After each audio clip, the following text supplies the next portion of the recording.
This is the Dover Download Podcast. My name is Christopher Parker, and for the past 25 years, I've had the pleasure of working with, learning from, and talking to a variety of volunteer, staff, and community members. This podcast explores conversations, activities, and a variety of policies and programs which exist here in Dover to improve the community in one way or another.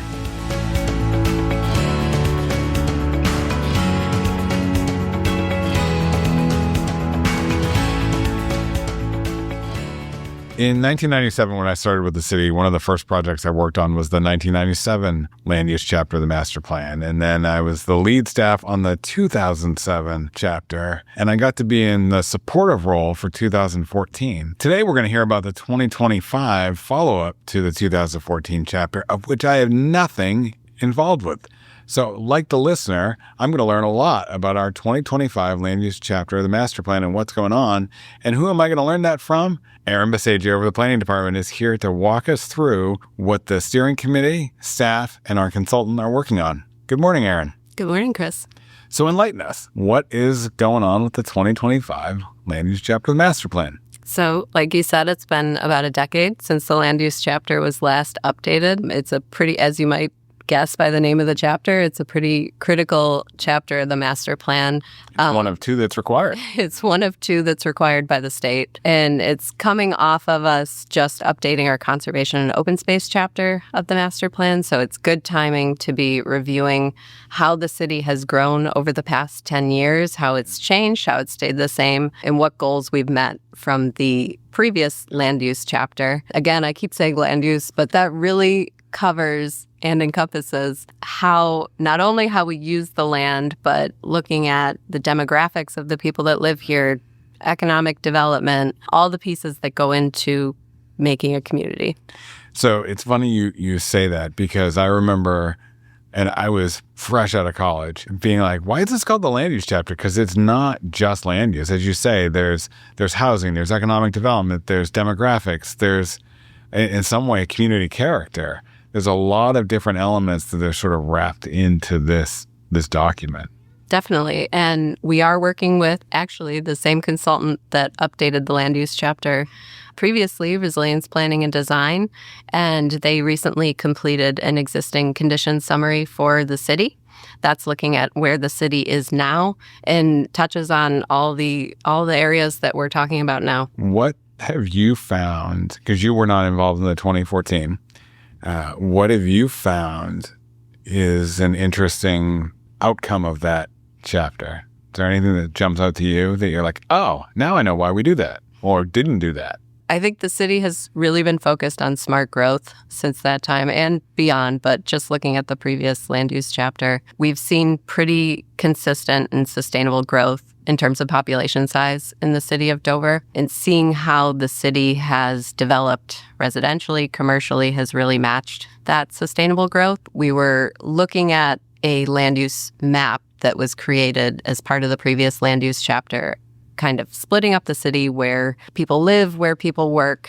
And in terms of, density, lower density, higher density, what we projected for now, it was pretty spot on in terms of how we developed and how the zoning districts worked out.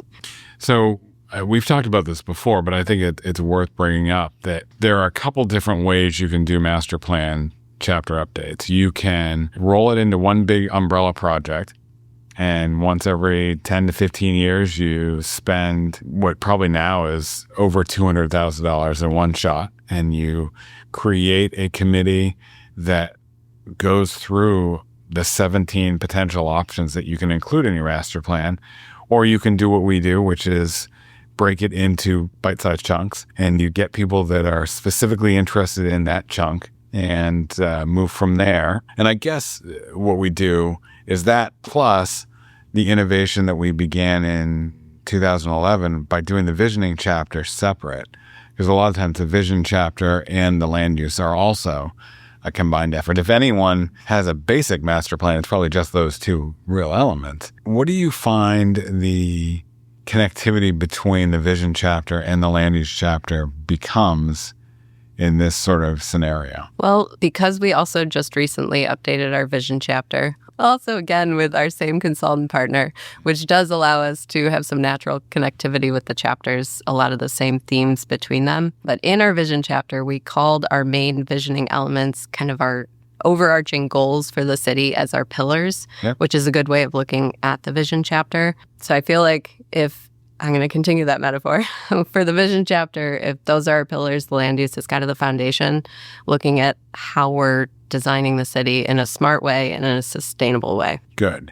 So do you have any overlap or consistency other than makeup between the visioning chapter and the land use chapter? In other words, is there someone that's been on both committees, or do you rely on the planning board or the staff and consultants to help bring that continuity? Yeah, I would say in terms of individuals, staff and consultants, that's the main continuity. These are all new members from the previous chapter that we just updated. So even though it's still some of the same representation in terms of planning board and council, there are new voices from those boards. So our steering committee, we have a diverse makeup. We have a representative from planning board, city council. We have a member of the public. We have a member from the open lands committee. And we also have a member from Dover's Industrial and Business Development Authority. And we have a member from our community housing needs committee that in total represent different areas of land use in the city. I think it's important to have that, because if it was just the same steering committee, then you wouldn't get the diversity of views that you probably need. Even though it's George, who is the planning board member representing on the land use chapter, and it was a different planning board member on the vision, even if that was the same, I think you'd still have some influence, versus now you've got this opportunity for new voices and someone else to interpret those pillars. Absolutely. And I think because it's now been a couple of years since the vision chapter was updated, and the planning board is pretty familiar because it comes up often with applications. So now we're at a point where we've seen it somewhat applied in terms of projects proposed, and that also influences this chapter that's being updated. So is the process a review what you've done, establish an existing conditions, vet out some of those pillars and things of that nature, draw up a what-if scenario, and embrace it? Or is there something else involved? Is there a different sort of cycle? I think overall that's the cycle, but I think it's also looking at, not necessarily change in every way, what's been working and can continue to work. So again, that's another concept of smart growth, is looking at what has been working and maybe some areas of concern that need to be addressed moving forward. In 2007, I remember at the public hearing, public information sessions, one of the tactics we took was, it doesn't always have to be about change. If there's something you like about Dover, if there's something you think this is timeless, we need to make sure if the regulations don't protect this, they should. And so we framed that question of, what do you love about Dover, and what is integral to making sure that we are as successful in the future as we are today? And I think that sort of embrace things as opposed to change is bad and we must change. We must evolve. That sort of, let's evolve in a thoughtful manner. Mm-hmm. I think it's all a balance. And that question of what do you love about Dover we ask it a lot when we do outreach. The process, from your standpoint, now having worked on a few of these chapters, do you wish that there was more of an opportunity for it to just be in-house? Or do you like having the consultant do the work? Or is there a balance that I'm not seeing because I'm not directly involved, where you're really working as a team? I think it is a team effort. It's tremendous support to have our consultants not only help with the physical drafting of the chapter, but helping us to gather, for example, with the existing conditions report, helping us to gather all the data of what the city looks like today. That's not always something staff can do on a day-to-day to get the really complete picture that we want to get for the chapter. I remember going to a conference and a community was presenting their master plan, and it was all digital. It was essentially a storybook, an Esri ArcGIS storybook. And I remember coming back and saying, Donna might have been here at that point, and saying to her, I don't know why we produce paper documents anymore. This is the way a master plan should go.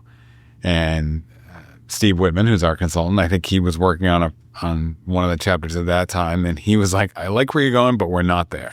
Like the technology and the adoption of the technology. So that was probably 10 years ago. Are we any closer to that sort of thing now? I think so. In our last chapter for our conservation and open space update, we did have a pretty interactive story map with it, which is a GIS feature where residents, individuals can view what we're talking about, different areas of conservation in the city through a visual component and can explore it, in a more interactive way than maybe a traditional chapter is. One of the things that I think helped the planning department get more ingrained with media services was about that time, about 10, 15 years ago, maybe 10, 12 years ago, we started doing more videos, the planning board previews, things of that nature that really recognize that when we can make planning approachable, more people want to buy into it and at least learn. Maybe they don't agree with the outcome, but they at least learn what the thought process went in. And the master plan to me is one of those prime opportunities because you can either get super excited about it or you can be like, oh my God, look at that document. I can't fathom how you read that, particularly on a land use type chapter where there's a lot of data. There's pretty pictures and the future land use map gets a lot of attention. But what you were saying earlier struck me there's a lot of data that has to be collected and then understood to make those decisions. There is. And I think it's data that people are interested in hearing about. Yep. We often get questions about, demographic makeup of the city, housing costs, vacancy rates in the city of Dover. And all of that information will be in this chapter. It's just ensuring that people then have a way of reading it. Right. The conundrum I would think with housing costs and housing data is that is such a quick moving target. It's no longer a scenario where you can say in 2025 the median household costs were, because it is such a moving target. Things move so fast now. Mm-hmm. And looks like it will continue to move from what we saw in the previous chapter. I think I've mentioned before, I mentioned vacancy rate. I think it was around 7% when the chapter was adopted in 2015. It's been a little over 1% for years now. Right. It's stark differences, but I think even if it's just a benchmark for today, it's really good information to have to be able to plan for the future. So that plan for the future, where are you in the process? I know you've been working with the consultant. This is not your first day on the job with this project. So as we mentioned, our steering committee has been very involved. We've had a couple meetings so far. We've also, again, as I mentioned, we've had an existing conditions report that's already been drafted, reviewed and edited by our steering committee and by staff. We're now focusing on our outreach component of the chapter. So hearing from the community on, again, what they love about Dover, what they see as problems or just areas of concern, and what they'd like to see in the future. We've done some initial outreach events, but over the summer, we're going to start asking in earnest surveys in person. You'll see us around, so please provide your feedback. If someone wants to look at the existing conditions report, will it be up with the other master plan elements on the master plan website so that they, in anticipation of answering surveys and getting feedback, can they learn about what those existing conditions, those baseline conditions are? So we have a webpage specifically for the land use chapter update. You'll find that on the city website under our master plan section. And we'll have the existing conditions report. You'll be able to see it in a draft form, but it will be included in the chapter and hopefully adopted by the chapter when it goes to planning board. So I think if we can, we'll try to put that link to the direct webpage in the show notes for this episode so that someone can click through and see it. Because we want both high participation, but we benefit from educated participation and people that understand where we're at so they can help us define where to go. I'm glad you said that because education is a big component of this chapter, how we're looking for a consultant to work with. We've done a lot of kind of traditional outreach with surveys and things like that, but we wanted this chapter also to be an opportunity to educate on land use. People have a lot of questions about what's going on in Dover in their neighborhood, and being able to explain not just the planning process, but maybe the history of planning in Dover or just development in general, I think that's an important piece of this project. What will be interesting, particularly this time, is while you're doing this incredibly vital work, the State House is looking at some statewide zoning changes that in some ways are actually pretty in line with what we've done here in Dover in the past, other than it being forced on us. But it'll be interesting to see how some of those changes lead to us to either second guess what becomes the recommendations, or does it force the steering committee and the planning board to pause, let some of those things become law, and then look at them and say, okay, now that this is the case, do we think differently? And I can't speak to how we will choose to kind of face that as part of this project, but it is interesting to think that a number of the bills being proposed, Dover has already been at the forefront of. So while some may affect how Dover, regulates its zoning and planning, not all of them will. So I think focusing on the areas that could affect, the city of Dover moving forward is probably the best way forward.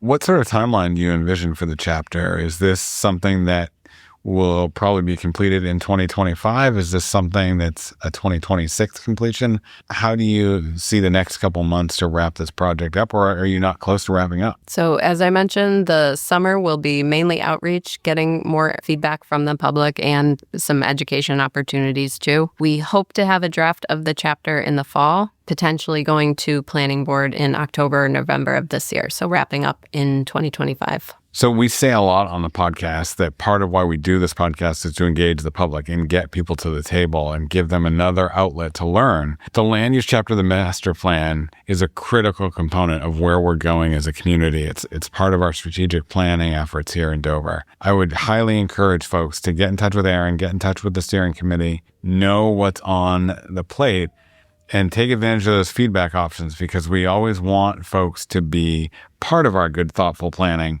not react to that good, thoughtful planning. Yeah, and we want to make sure residents of Dover are involved in the planning process, and this is the opportunity to do so. Great. So again, we'll put the link in the show notes, and we'll have Aaron back, possibly invite Donna to come as well when this is further along, and maybe you can come and do a summary of what's in the recommendations. Sounds good. Have a great day. Thanks, you too.